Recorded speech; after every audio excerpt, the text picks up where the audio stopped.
Pembacaan Alkitab 23 Februari, Mazmur 25 ayat 1 hingga 7. Waktu untuk mencari Allah.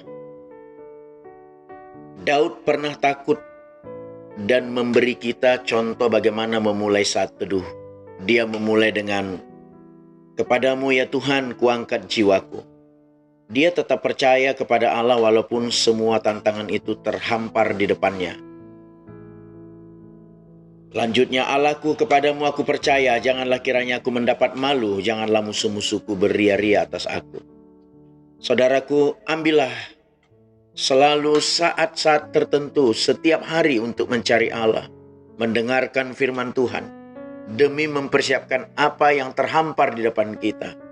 Mintalah belas kasihan, pengampunan, pertolongan, tuntunan, dan pembebasan daripada Tuhan.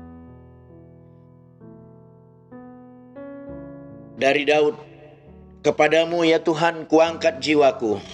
Allahku, kepadamu aku percaya. Janganlah kiranya aku mendapat malu, janganlah musuh-musuhku beria-ria atas aku. Ya, semua orang yang menantikan Engkau tak akan mendapat malu. Yang mendapat malu ialah mereka yang berbuat khianat dengan tidak ada alasannya. Beritahukanlah jalan-jalan-Mu kepadamu ya Tuhan, tunjukkanlah itu kepadaku. Bawalah aku berjalan dalam kebenaran-Mu dan ajarlah aku. Sebab Engkau Allah yang menyelamatkan aku.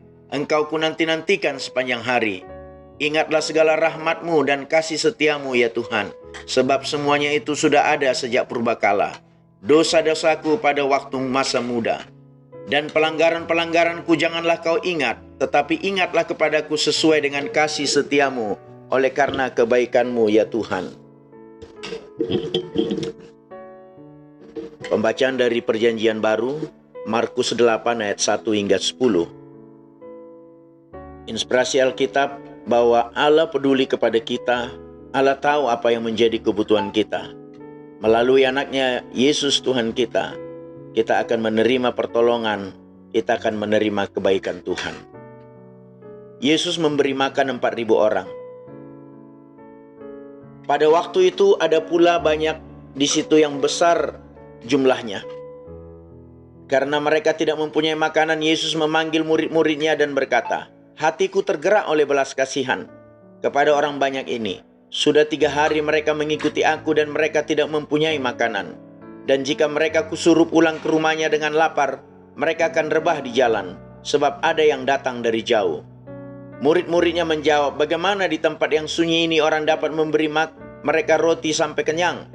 Yesus bertanya kepada mereka, Berapa roti ada padamu?" Jawab mereka, 7. Lalu ia menyuruh orang banyak itu duduk di tanah. Sesudah itu ia mengambil ke-7 roti itu, mengucap syukur, memecah-mecahkannya dan memberikannya kepada murid-muridnya untuk dibagi-bagikan. Dan mereka memberikannya kepada banyak orang. Mereka juga mempunyai beberapa ikan, dan sesudah mengucap berkat atasnya, ia menyuruh supaya ikan itu juga dibagi-bagikan. Dan mereka makan sampai kenyang. Kemudian orang mengumpulkan potongan-potongan roti yang sisa, sebanyak 7 bakul. Mereka itu ada kira-kira 4.000 orang. Lalu Yesus menyuruh mereka pulang. Ia segera naik ke perahu dengan murid-muridnya dan bertolak ke daerah Dalmanuta. Pembacaan Alkitab dari Keluaran 31 hingga Keluaran 32. Inspirasi Alkitab. Waktu untuk Allah.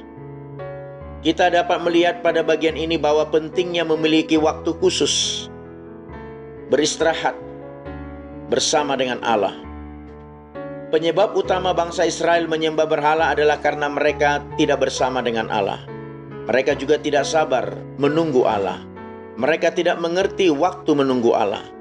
Anggapan kita bahwa Allah begitu lama dalam mengerjakan sesuatu bukan berarti Dia tidak mengerjakannya.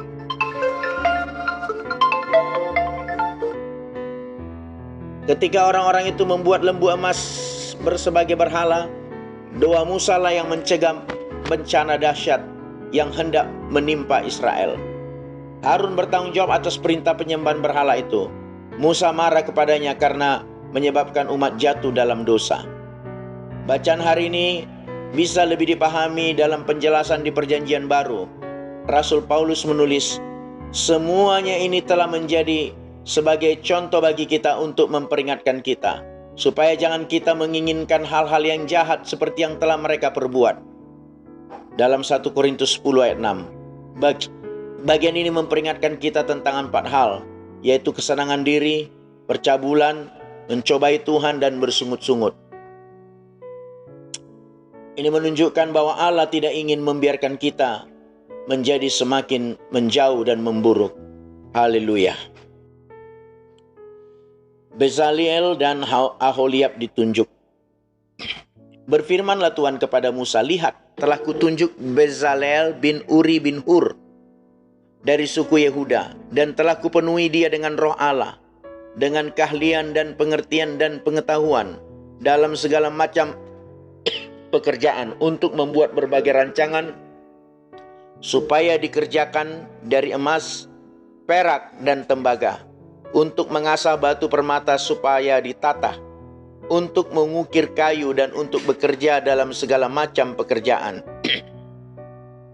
Juga aku telah menetapkan di sampingnya Aholiab bin Ahisamak dari suku Dan dalam setiap orang ahli telah kuberikan keahlian. Haruslah mereka membuat segala apa yang telah kuperintahkan kepadamu: kemah pertemuan, tabut untuk hukum, tutup pendamaian yang terletak di atasnya, dan segala perabotan kemah itu, yakni meja dengan perkakas, kandil dari emas murni dengan segala perkakasnya, mezbah pembakaran ukupan, mezbah korban bakaran dengan segala perkakasnya, bejana pembasuhan dengan alasnya, pakaian jabatan, baik pakaian kudus kepunyaan Imam Harun maupun pakaian anak-anaknya, untuk memegang jabatan imam, minyak urapan dan ukupan dari wangi-wangian untuk tempat kudus, tempat seperti yang telah kuperintahkan kepadamu, haruslah mereka membuat semuanya. Peringatan untuk menguduskan hari Sabat. Berfirmanlah Tuhan kepada Musa, "Katakanlah kepada orang Israel demikian, akan tetapi hari-hari Sabatku harus kamu pelihara. Sebab itulah peringatan antara aku dan kamu, turun-temurun, sehingga kamu mengetahui bahwa akulah Tuhan yang menguduskan kamu. Haruslah kamu pelihara hari Sabat, sebab itulah hari kudus bagimu. Siapa yang melanggar kekudusan hari Sabat itu, pastilah ia dihukum mati. Sebab setiap orang yang melakukan pekerjaan pada hari itu, orang itu harus dilenyapkan dari antara bangsanya. 6 hari lamanya boleh dilakukan pekerjaan, tetapi pada hari yang ke-7 haruslah ada Sabat, hari perhentian penuh, hari kudus bagi Tuhan. Setiap orang yang melakukan pekerjaan pada hari Sabat, pastilah ia dihukum mati. Maka haruslah orang Israel memelihara hari Sabat dengan merayakan Sabat turun-temurun menjadi perjanjian kekal antara aku dan orang Israel. Maka inilah suatu peringatan untuk selama-lamanya. Sebab 6 hari lamanya Tuhan menjadikan langit dan bumi, dan pada hari yang ke-7 ia berhenti bekerja untuk beristirahat." Musa menerima kedua loh hukum, dan Tuhan memberikan kepada Musa, setelah ia selesai berbicara dengan dia di Gunung Sinai, kedua loh hukum Allah, loh batu yang ditulisi oleh jari Allah. Anak lembu emas. Ketika bangsa itu melihat bahwa Musa mengundur-undurkan turun dari gunung itu, maka berkumpullah mereka mengerumuni Harun dan berkata kepadanya, "Mari, buatlah untuk kami Allah yang akan berjalan di depan kami sebagai Musa ini. Sebab Musa ini orang yang telah memimpin kami keluar dari tanah Mesir. Kami tidak tahu apa yang telah terjadi dengan dia." Lalu berkatalah Harun kepada mereka, "Tanggalkanlah anting-anting emas yang ada pada telinga istrimu, anakmu laki-laki dan perempuan, dan bawalah semuanya kepadaku." Lalu seluruh bangsa itu menanggalkan anting-anting emas yang ada pada telinga mereka dan membawanya kepada Harun. Diterimanya itu dari tangan mereka, dibentuknya dengan pahat, dan dibuatnyalah daripadanya anak lembu tuangan. Kemudian berkatalah mereka, "Hai Israel, inilah anakmu, inilah Allahmu yang telah menuntun engkau keluar dari tanah Mesir." Ketika Harun melihat itu, didirikannya mezbah di depan anak lembu itu. Berserulah Harun, katanya, "Besok hari raya bagi Tuhan." Dan keesokan harinya pagi-pagi, mereka mempersembahkan korban bakaran dan korban keselamatan. Sesudah itu duduklah bangsa itu untuk makan dan minum. Kemudian bangunlah mereka dan bersukaria. Berfirmanlah Tuhan kepada Musa, "Pergilah, turunlah, sebab bangsamu yang kau pimpin keluar dari tanah Mesir telah rusak lakunya. Segera juga mereka menyimpang dari jalan yang kuperintahkan kepada mereka. Mereka telah membuat anak lembu tuangan, dan kepadanya mereka sujud menyembah dan mempersembahkan korban, sambil berkata, 'Hai Israel, inilah Allahmu yang telah menuntun engkau keluar dari tanah Mesir.' Lagi firman Tuhan kepada Musa, 'Telah kulihat bangsa ini dan sesungguhnya mereka adalah suatu bangsa yang tegar tengkuk. Oleh sebab itu biarkanlah aku, supaya murkaku bangkit terhadap mereka, dan aku akan membinasakan mereka. Tetapi engkau akan kubuat menjadi bangsa yang besar.' Lalu Musa mencoba melunakkan hati Tuhan Allahnya dengan berkata, 'Mengapakah Tuhan murkamu bangkit terhadap umatmu yang telah kau bawa keluar dari tanah Mesir dengan kekuatan yang besar dan dengan tangan yang kuat? Mengapakah orang Mesir akan berkata, Dia membawa mereka keluar dengan maksud menimpakan malapetaka kepada mereka dan membunuh mereka di gunung dan membinasakannya dari muka bumi? Berbaliklah dari murkamu yang bernyala-nyala itu dan menyesallah karena malapetaka yang hendak kau datangkan kepada umatmu. Ingatlah kepada Abraham, Ishak dan Israel, hamba-hambamu itu, sebab kepada mereka engkau telah bersumpah demi dirimu sendiri dengan berfirman kepada mereka, Aku akan membuat keturunanmu sebanyak bintang di langit, dan seluruh negeri yang telah kau janjikan ini akan kuberikan kepada keturunanmu, supaya dimilikinya untuk selama-lamanya. Dan menyesallah Tuhan karena malapetaka yang dirancangkannya atas umatnya." Setelah itu berpalinglah Musa lalu turun dari gunung dengan kedua loh hukum Allah dalam tangannya. Loh-loh yang bertulis pada kedua sisinya, bertulis sebelah menyebelah. Kedua loh itu ialah pekerjaan Allah, dan tulisan itu ialah tulisan Allah. Ditukik pada loh-loh itu. Ketika Yosua mendengar suara bangsa itu bersorak, berkatalah ia kepada Musa, "Ada bunyi sorak peperangan kedengaran di perkemahan." Tetapi jawab Musa, "Bukan bunyi nyanyian kemenangan, bukan bunyi nyanyian kekalahan. Bunyi orang menyanyi berbalas-balasan, itulah yang kudengar." Dan ketika ia dekat ke perkemahan itu dan melihat anak lembu dan melihat orang menari-nari, maka bangkitlah amarah Musa. Dilemparkannya lah kedua loh itu dari tangannya dan dipecahkannya pada kaki gunung itu. Sesudah itu diambilnya lah anak lembu yang dibuat mereka itu, dibakarnya dengan api dan digilingnya sampai halus, kemudian ditaburkannya ke atas air dan disuruhnya diminum oleh orang Israel. Lalu berkatalah Musa kepada Harun, "Apakah yang dilakukan bangsa ini kepadamu sehingga engkau mendatangkan dosa yang sebesar itu kepada mereka?" Tetapi jawab Harun, "Janganlah bangkit amarah tuanku. Engkau sendiri tahu bahwa bangsa ini jahat semata-mata. Mereka berkata kepadaku, 'Buatlah untuk kami Allah yang akan berjalan di depan kami, sebab Musa ini orang yang telah memimpin kami keluar dari tanah Mesir. Kami tidak tahu apa yang telah terjadi dengan dia.' Lalu aku berkata kepada mereka, 'Siapa yang mempunyai emas haruslah menanggalkannya.' Mereka memberikannya kepadaku, dan aku melemparkannya ke dalam api, dan keluarlah anak lembu ini."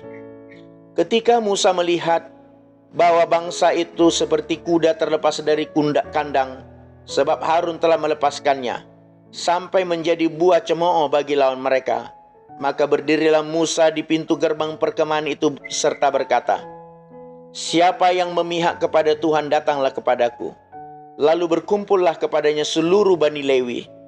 Berkatalah ia kepada mereka, "Beginilah firman Tuhan Allah Israel, baiklah kamu masing-masing mengingatkan pedangnya pada pinggangnya, dan berjalanlah kian kemari, melalui perkemahan itu dari pintu gerbang ke pintu gerbang, dan biarlah masing-masing membunuh saudaranya dan temannya dan tetangganya." Bani Lewi melakukan seperti yang dikatakan Musa, dan pada hari itu tewaslah kira-kira 3.000 orang dari bangsa itu. Kemudian berkatalah Musa, "Baktikanlah dirimu mulai hari ini kepada Tuhan, masing-masing dengan membayarkan jiwa anaknya laki-laki dan saudaranya, yakni supaya kamu diberi berkat pada hari ini." Keesokan harinya berkatalah Musa kepada bangsa itu, "Kamu ini telah berbuat dosa besar, tetapi sekarang aku akan naik menghadap Tuhan. Mungkin aku akan mengadakan perdamaian karena dosamu itu."